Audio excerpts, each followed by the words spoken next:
ఈ శరీర యాత్ర జరగాలని నేను నిర్ణయం చేసుకున్నాను. అందులో భాగంగా అప్పుడేమవుతుందంటే ఆ సన్యాసి ఉన్నాడే, ఇప్పుడు అలా ఉన్నాడు చూడండి, అలా ఉన్నటువంటి వాళ్ళు సాధువులు. ఆ సాధువులు ఆశ్రమంలో ఉన్నారు, వాళ్ళను ఆశ్రయిస్తారు. తత్వాన్ని తెలుసుకోవాలి అనుకున్నటువంటి వాళ్ళకి చెప్తారే, ఈ మహాత్ములుగా ఉండేవాళ్ళు, ఆ సాధువులు ఉండేవాళ్ళు చెప్తారే, వాళ్ళకు పార్షియాలిటీ ఉండదు. అయితే అప్పుడేం జరిగిందంటే వీళ్ళు భిక్ష కోసం వెళ్ళాడు. ఎవరు?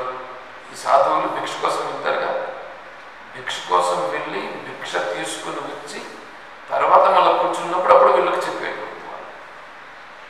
అందువల్ల వీళ్ళు ఏం చేశారంటే, అంటే దీన్ని తెలుసుకోవాలి అనుకుని వచ్చారుగా, వీళ్ళు ఏం చేశారంటే, ఏ మహాత్మా, భిక్షకు మేము వెళుతాం, భిక్షకు మేము వెళుతాం, మేము భిక్షను మీకు సమకూర్చుతాం. మీరు ఎందుకంటే భిక్ష కోసం వెళ్ళి సన్యాసిగా ఉండేటువంటి వాళ్ళు వండుకోరాదు. బాగా అర్థం చేసుకోండి, సన్యాసి వండుకోరాదు.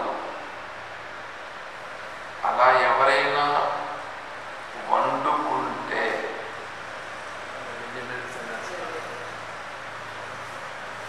అతను ఎంతసేపు అయినా భిక్షాపాత్ర ఎత్తుకుని భిక్ష చేసుకోవాల్సిందే. భగవద్ రామానుజుల వారు కానీ, జగద్గురు శంకరాచార్య స్వామి వారు కానీ, బుద్ధ భగవానుల వారు కానీ ఇదే చేశారు.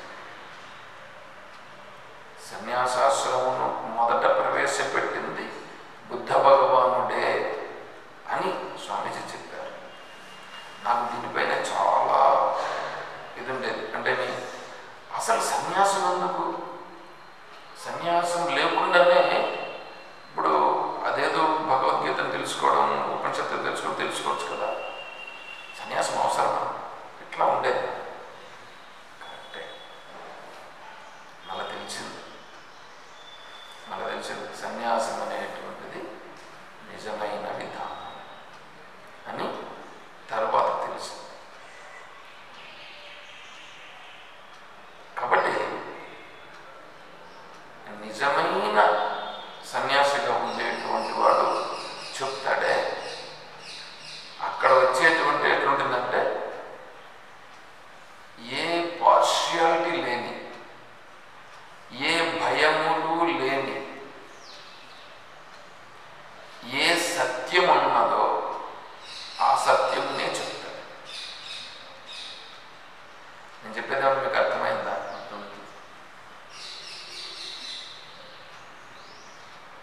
నిజమైన సన్యాసి ఎవరికైనా ఒక ఓటు వేస్తాడా? సన్యాసి ఎందుకు? ఓటు వేస్తే ఇతని వైపు నిలబడితే అతనికి ఆపోజిట్ ఉంది. ఇతని రూపంగా ఉన్నది ఎవరు? ఈశ్వరుడు. అతని రూపంగా ఉన్నది ఎవరు? ఇప్పుడు ఇతనికి అతనికి కూడా ఇద్దరు ఈశ్వరుడు అయినప్పుడు ఏ పక్షం వైపు నిలబడాలి? ఏ పక్షం వైపు నిలబడాలి? అందుకని సన్యాసి ఓటు వేయడు. తర్వాత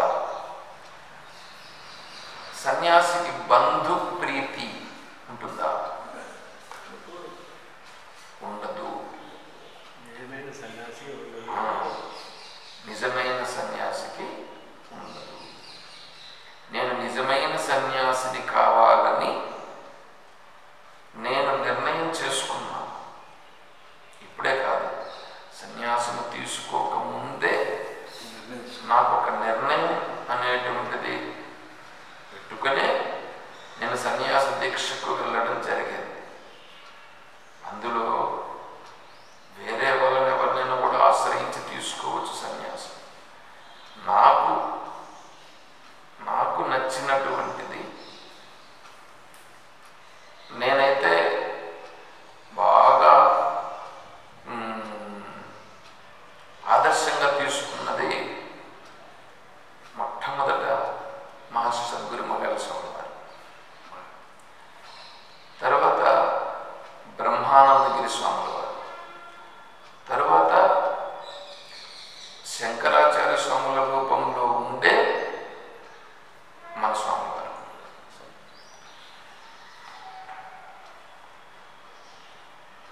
స్వామీజీని ఆశ్రయించాను.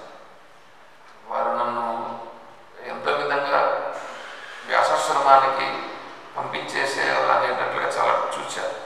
కానీ నేను వెనుకకు వెళ్ళలేదు. సరే ఎలాగైనా కూడా కానీ అలా తీసుకున్న తర్వాత ఇప్పుడు నాకు కావాల్సింది ఏంటంటే, మీరు ఎలా చేస్తున్నారో ఏమో నాకు తెలియదు, కానీ నేనేమనుకుంటున్నానంటే,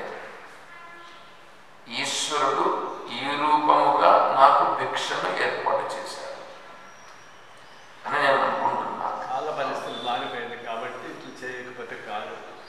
అప్పట్లో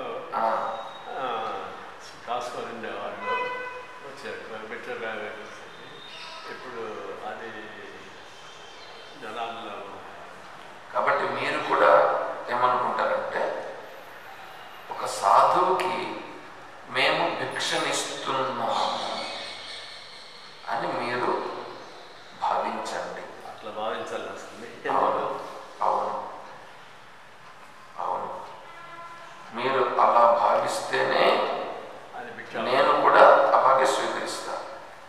అలా లేని పక్షంలో, అలా మీరు అలా భావించని పక్షంలో నా దగ్గర భిక్షాపాత్రను ఇచ్చారు నాకు. నేను భిక్షాపాత్రను పట్టుకొని నేను భిక్షకు వెళ్ళడానికి సిద్ధమే. నాకేం అభ్యంతరం లేదు. అందుకే మేము కూడాను ఒకరిగా లేకుండా అందరి దగ్గర భిక్షకు న్యాయమైన వాళ్ళ దగ్గర అడుగు తెచ్చుకుంటా ఉంటాం. కొంతమంది దగ్గర అడగలేదు, ఇస్తే కూడా దాన్ని స్వీకరించలేదు. ఏదో కొంతమందికి వాళ్ళ మనసుకి ఏమైనా నేను చెప్పి తీసుకుంటాం, కానీ లేకపోతే ఏమి లేదు. తర్వాత మీరు కూడా ఏం చేస్తారంటే, మీరు కూడా ఒకరికొకరు కలిసినప్పుడు మీరు చెప్పుకోండి, ఏమిటి, మనము భిక్షనిస్తున్నామని మీరు చెప్పుకోండి. ఒకటి.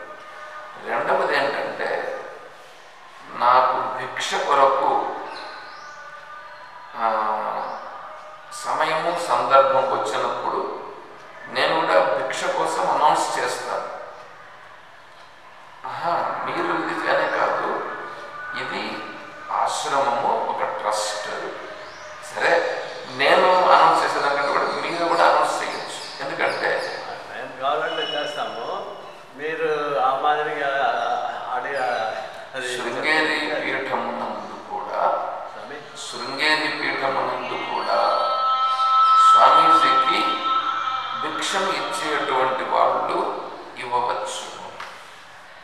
శృంగేరి పీఠంలో స్వామివారికి భిక్షను ఇవ్వవచ్చు. అంటే భిక్షనిచ్చేదానికి వాళ్ళు అక్కడ పెడతారు. దానికి మీరు దాన్ని ఇచ్చేస్తే కన్నా ఒక పూట భిక్ష కింద ఇలా ఉంటుంది అక్కడ. అదొక నియమం పెడతారు. కాబట్టి ఆ ఒక పూట భిక్ష నిమిత్తమే మనము స్వామికి చెల్లిస్తే అది వారు స్వీకరిస్తారు. అది వారి దగ్గరికి వెళుతుంది. ఆ రిసిప్ట్ వారిస్తారు. స్వామీజీకి భిక్షను నేను కూడా ఇంతకుముందు ఉన్నప్పుడు స్వామీజీ దగ్గరికి వెళ్ళి వారికి ఒక పూట భిక్ష కోసం సమర్పించగా, వారి దగ్గరికి వెళ్ళిన తర్వాత ఆ రిసిప్ట్ వారిచ్చి వారు కొద్దిగా ప్రసాదం కూడా ఇచ్చారు.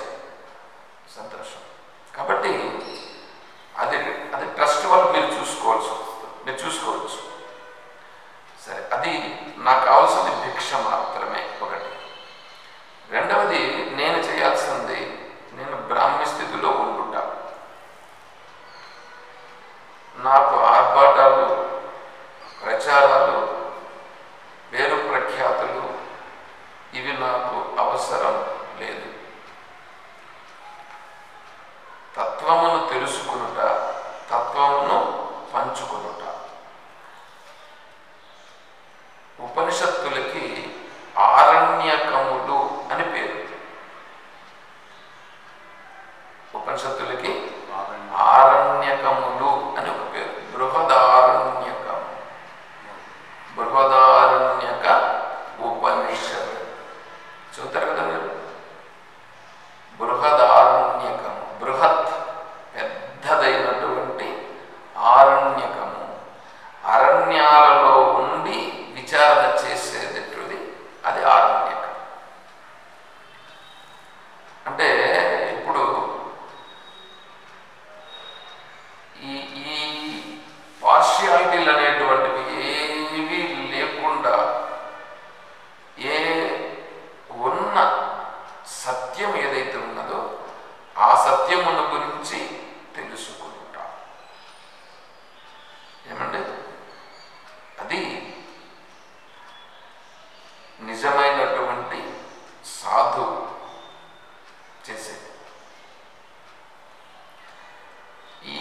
శరీరం యాత్ర సాగేటంత వరకు నేను అలాగే ఉండాలనేటువంటిది నా నిర్ణయం.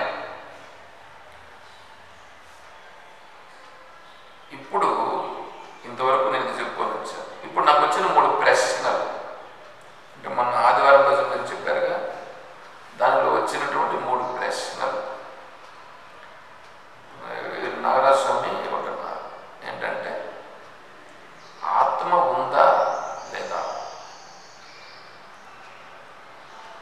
తర్వాత ఉందనుకుందామా లేదనుకుందామా, ఇవన్నీ సంశయాలు. అదే కదా అడిగారు, అదే కదా చెప్పావు. ఆత్మస్వరూపము అని అంటా ఉన్నాం, కానీ మనం ఆ స్థితిలో లేదు అని నేను ఒకటి సంశయం కూడా అన్నావుగా. వాళ్ళు ఎవరు లేడీస్ లేడీసే కదా, మీరే అన్నారు. ఎందుకంటే మన రికార్డింగ్లో ఉంది, చూసాను. సంశయం అంటే ఉంటే ఎట్లా, ఉండకపోతే ఎట్లా, సరేలే ఆత్మ ఉందా లేదా, ఇదొక సంశయం.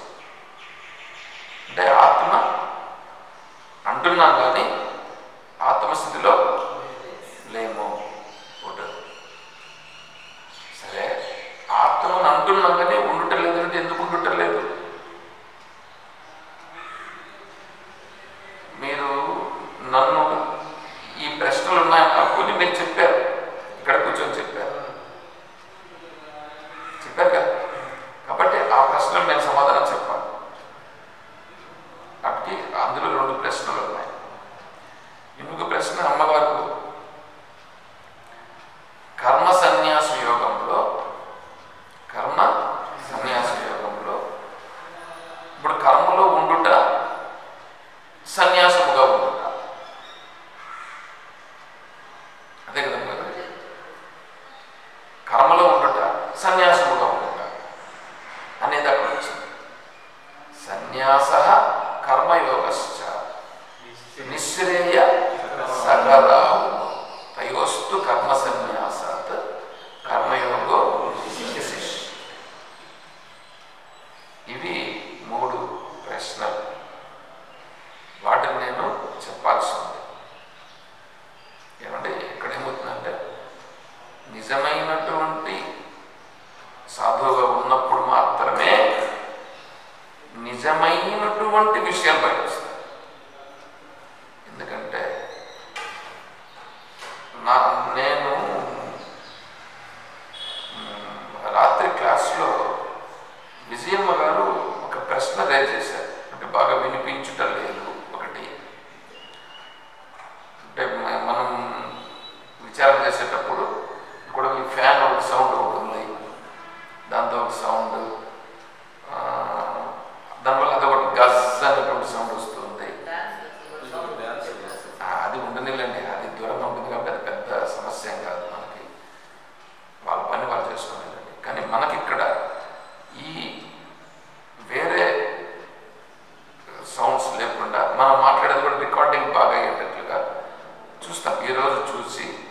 ఈరోజు మనకేమీ సౌండ్ వేరేమీ లేవు. దీంట్లో ఏమైనా ఇంకా మిస్టేక్స్ ఏమైనా ఉంటే కరెక్ట్గా సౌండ్ రికార్డ్ అయ్యేదానికి దానికి వేరే మైక్ ఏదో ఒకటి వస్తుంది. దాని గురించి కూడా మళ్ళీ ఆలోచన చేస్తాను.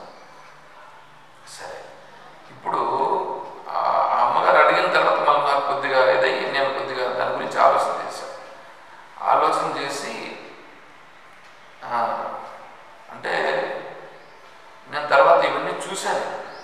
ఇవన్నీ చూసి ఈ నిర్ణయానికి నేను వచ్చి అది మీతో పంచుకోవాలని ఈరోజు పంచుకున్నా. ఇప్పుడు నేను అర్థమైందా? సో కాబట్టి నన్ను మీరు ఎలా స్వీకరిస్తారు అనేదానికి నేను చెప్పిన దాన్ని బట్టి మీరు ఇంకా ఒక నిర్ణయానికి తీసుకొని ఆ ప్రకారం చేయండి. నేనైతే భిక్ష తీసుకుంటున్నాను, ఈశ్వరుడు మీ రూపంగా నాకు భిక్షనిస్తున్నారు. ఇదే ఆశ్రమము. ఈ ఆశ్రమంలో మీరు నాకు ఉండడానికి కొద్దిగా ప్లేస్ ఇచ్చారు, ఈశ్వరుడు ఈ రూపంగా అనుగ్రహించాడు, చాలు. ఇంకా నేను చేయాల్సిన పని ఏంటంటే ఒకటే పని, ఆత్మ తత్వ విచారణ.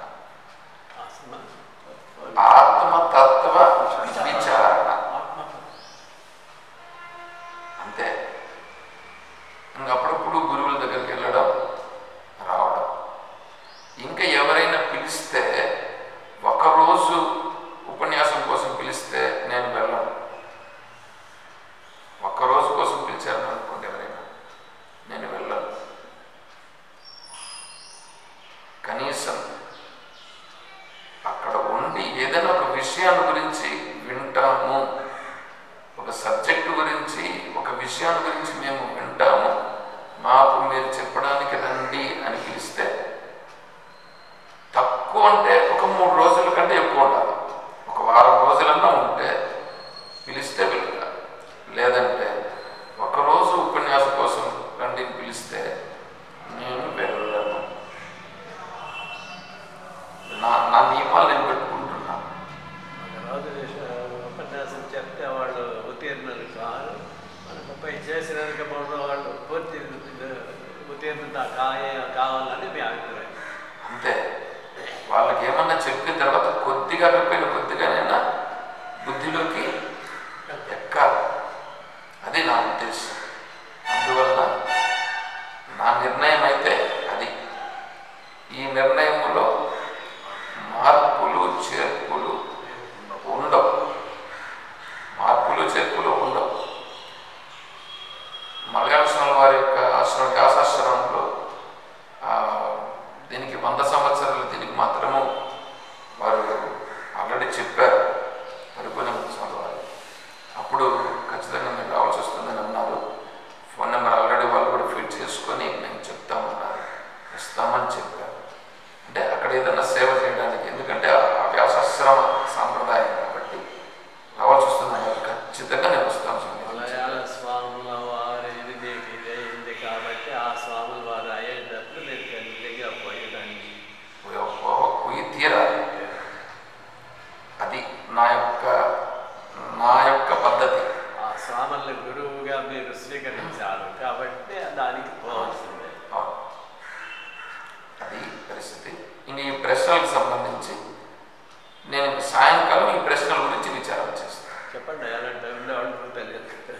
సమయం అయింది, 8:30 అయింది. సాయంకాలం చెప్తాను. ఎందుకంటే ఆ ప్రశ్నను మొదలుపెట్టిన తర్వాత 5 నిమిషాలు అయిపోతుంది. 5 నిమిషాల్లో అయిపోదు కాబట్టి రెండోది వాళ్ళంతా కూడా ఉండి చెప్పినారు. వాళ్ళు చదువులో పడాలి కదా, కాబట్టి సాయంత్రం చెప్తేనే కరెక్ట్. చెప్తాము. ఎందుకంటే ఇప్పుడు నేను 8కి అయిపోచేసి ఒక ప్రశ్న కనీసం కంప్లీట్ చేయాలని అనుకున్నా. కానీ ఇది చెప్పుకునేటప్పటికే మీకు అర్థమైంది అనుకుంటా. ఇప్పుడు అంటే దానికేం మాకేం ఇబ్బంది లేదు. ఎవరికో అట్లా కదా. మనమేం చేస్తాం. సాధువు అనేటప్పుడు దీన్ని బట్టి మీకు ఏం అర్థం కావాలంటే, నాకు తెలిసి ఇప్పుడు చెప్పేవాళ్ళు చాలామంది ఉంటారు. చెప్పేవాళ్ళు ఎంతమంది లేరు?